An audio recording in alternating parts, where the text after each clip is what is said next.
Chapter 3. The Victory. On the day of the bet, we were all called to witness Mr. Knott's victory. I was shocked that he had won. He was old and, as Chili had pointed out, not particularly handsome. I was eager to understand how he managed to win Key over. The other old men shared their wisdom with me, explaining that they could win over any lady as long as she played along. They were patient, treating each conquest like a project. If a woman was particularly difficult to win, they would even extend their efforts to a 5-year plan. Mr. Naughty then explained, I had to program Key to love the kind of life I could offer her to the point where she couldn't date an ordinary guy anymore. When I asked why, he said, most ordinary guys are still building their lives. They can't afford to spend money carelessly.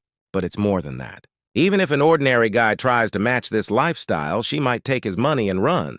Confused, I asked how he managed it. All the old men laughed at my question. One of them even asked if I wanted to bet my girlfriend. After seeing what happened to Chile, I quickly declined, saying I didn't have a girlfriend and wouldn't take the risk even if I did. Mr. Naughty then shared his strategy in detail. When I started talking to Key, I could tell she was disciplined, so I knew it would be hard to program her.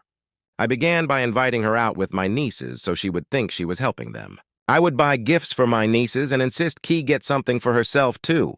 Eventually, she got used to accepting things from me. Sometimes I'd lie about my nieces being busy so we could spend time alone, making her believe I was a caring man.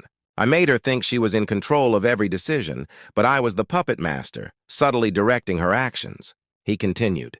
Once I knew she was used to the lifestyle, I decided to back off. You backed off? Why? I asked. He laughed. You still don't get it, do you? It's like programming a computer.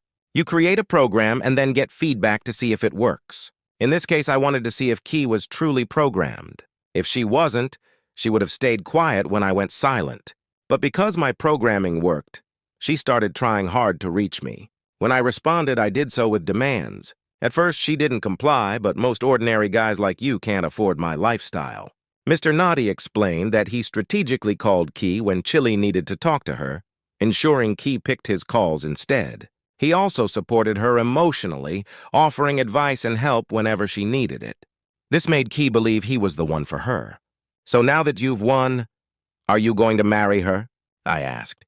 The old men laughed so hard they almost fell off their chairs. No.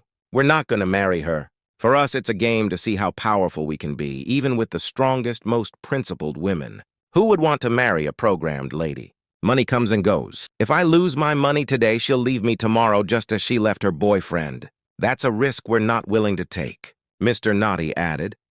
Unless she shows she's not self-centered, I might consider marrying her as a second wife.